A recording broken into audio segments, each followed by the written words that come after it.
بسم اللہ الرحمن الرحیم۔ السلام علیکم ورحمۃ اللہ وبرکاتہ۔ حاضرین کرام، ویڈیو بنانے کا مقصد یہ ہے کہ اکثر لوگ یہ سوال کر رہے تھے کہ کیا مرنے کے بعد انسان کے گھر روح آتی ہے رشتہ داروں سے ملنے؟ اس بارے میں قرآن مجید نے اللہ تعالی نے کیا ارشاد فرمایا اور حدیث پاک میں کیا آتا ہے؟ تو یاد رکھیں، مرنے کے بعد روح انسان کے گھر نہیں آتی۔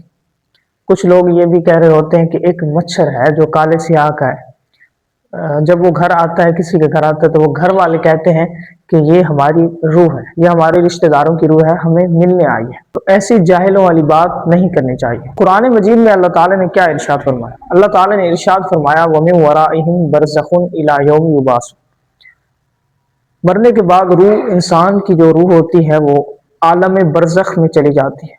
اب اس کا دنیا سے کوئی تعلق نہیں۔ اب یہ کہنا کہ ہمارے گھر میں جو ہے وہ روح ہمیں ملنے آئی ہے، ایسی جاہلوں والی بات نہیں کرنی چاہیے۔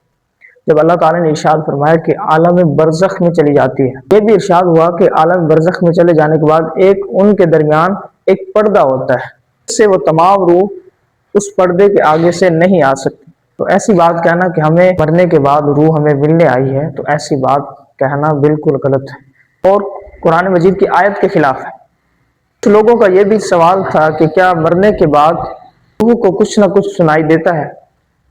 حدیث مبارکہ میں آتا ہے، نبی پاک صلی اللہ علیہ وسلم نے ارشاد فرمایا کہ جب انسان کو قبر میں رکھ دیا جاتا ہے اور جب اس کے وارث قبرستان سے واپس آنے لگتے ہیں، تو وہ انسان کی روح یعنی مردہ وہ اپنے وارث کی پیروں کی پاس بالکل سنتا ہے اور ان وارث کو بھی پہچانتا ہے جو قبر کے پاس آتے ہیں اور آ کر سلام کرتے ہیں، تو وہ ان کی آواز بھی سنتا ہے اور وہ اس کو جواب بھی دیتا ہے۔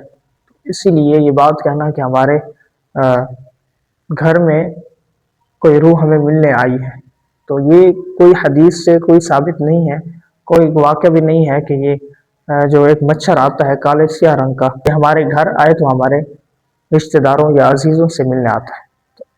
تو ایسی بات کرنا بالکل غلط ہے۔